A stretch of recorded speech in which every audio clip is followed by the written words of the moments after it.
Hello. नमस्कार दोस्तों।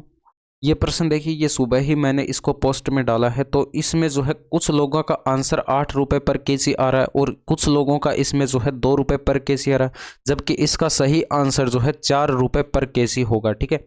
और ये प्रश्न जो है ये एक बेसिक से कंसेप्ट पर आधारित प्रश्न है, इसलिए जो है इस प्रश्न पर आज का जो है ये वीडियो मैं लेकर आया हूँ।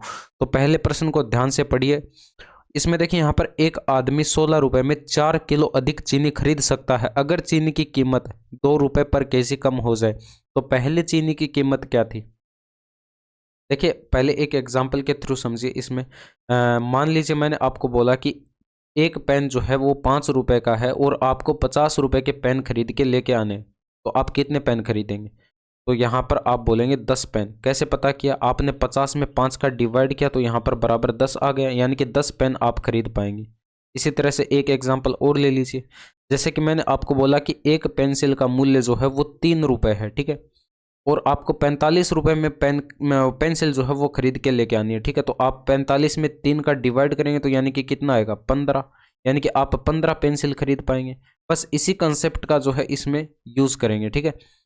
तो कैसे यूज करेंगे? इसमें देखिए, यहाँ पर आपसे पूछा क्या गया प्रश्न में, पहले चीनी की कीमत क्या थी? तो पहले चीनी की जो कीमत थी वो आपको नहीं पता, इसको हम एक बार के लिए x मान लेंगे। तो यहाँ पर देखिए मैं लिख रहा हूं, आपको यहाँ पर ये पूरा लिखना नहीं है। इस तरह से माना पहले चीनी जो है वो x रुपए पर केजी थी। ठीक है। x रुपए पर केजी। अब उसी कंसेप्ट का अगर हम यहाँ पर यूज करेंगे तो 16 रुपए में कितने किलो चीनी पहले खरीद रहे थे? यानी कि 16 में आप x का डिवाइड कर दीजिए। तो 16 में आपने x का डिवाइड किया तो ये पहले हम चीनी इतनी खरीद पा रहे थे। अब यहाँ पर क्या हुआ कि चीनी की कीमत में 2 रुपए की कमी हो गई। तो अब हम चीनी कितनी खरीद पाएंगे उसी 16 रुपए के अंदर? यानी कि अब हम जो है 4 किलो अधिक चीनी खरीद पाएंगे। तो अब हम जो है यहाँ पर 16 बटे चीनी की कीमत में 2 रुपए की कमी होगी, यानी कि x-2। तो 16 बटे x-2 इतनी चीनी खरीद पाएंगे। अब ये चीनी जो है ये पहले जो चीनी खरीद रहे थे उसमें उससे ज़्यादा खरीद रहे हैं। कितनी? 4 किलो ज़्यादा खरीद रहे हैं। तो यानी कि इन दोनों का डिफरेंस करेंगे तो ये बराबर 4 के आना चाहिए। बस ये इसको सिंप्लीफाई कर लीजिए और x का मान कैलकुलेट कर लीजिए, आपके पास आंसर आ जाएगा। बस प्रश्न इतना सही था। ये हम पहले चीनी खरीद रहे थे और ये हम बाद में 2 रुपए कम होने के बाद में जो है कीमत में 2 रुपए की कमी होने के बाद में चीनी खरीद रहे हैं। इन दोनों का डिफरेंस बराबर 4 के होना चाहिए।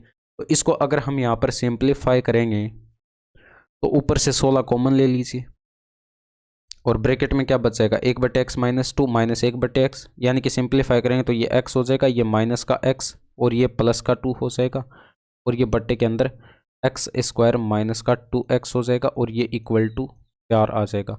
अब इसको अगर हम यहाँ पर सिंप्लीफाई करेंगे तो यहाँ पर देखिए x से x कट जाएगा और ये 4 से डिवाइड करेंगे तो ये 1 बार कटेगा, 4 से डिवाइड करेंगे तो ये 4 बार कटेगा। ऊपर देखिए 4 दूनी का 8 हो जाएगा, ये इधर 1 से मल्टीप्लाई हो जाएगा। तो इसको सिंप्लीफाई करेंगे तो एक साइड आ जाएगा x² माइनस का 2x और ये 4 दूनी का 8 भी इस साइड ले आएंगे, माइनस का 8 आ जाएगा इक्वल टू 0।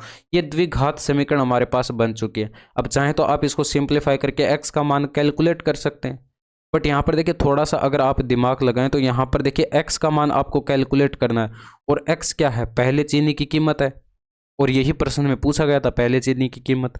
तो आप यहाँ पर डायरेक्ट जो है ऑप्शन से वैल्यू पुट करा के चेक कर सकते हैं कि कौन सी वैल्यू जो है इस इक्वेशन को संतुष्ट कर रही है।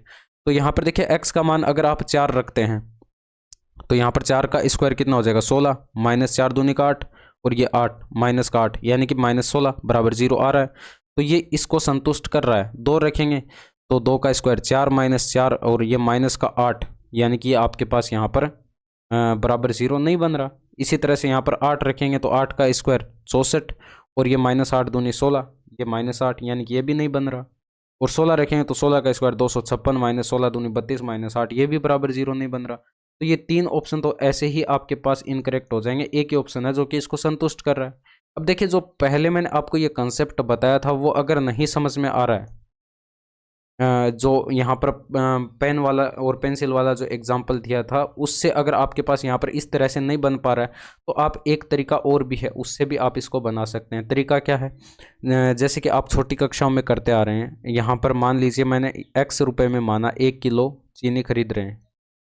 1 किलो चीनी खरीद रहे हैं तो 1 रुपये में कितनी हो जाएगी भाई, आपने दोनों साइड x से डिवाइड कर दीजिए। तो यहाँ पर 1/x केजी खरीद रहे हैं, 1 रुपये में 1/x, तो 16 रुपये में कितनी हो जाएगी, दोनों साइड 16 से मल्टीप्लाई कर दीजिए। बस यही कंसेप्ट है, 16/x, यानी कि पहले इतनी खरीद रहे थे, इसी तरीके से बाद में कितनी खरीद रहे हैं। प्राइस में क्या हुआ, 2 रुपये की कमी हुई तो x-2 रुपये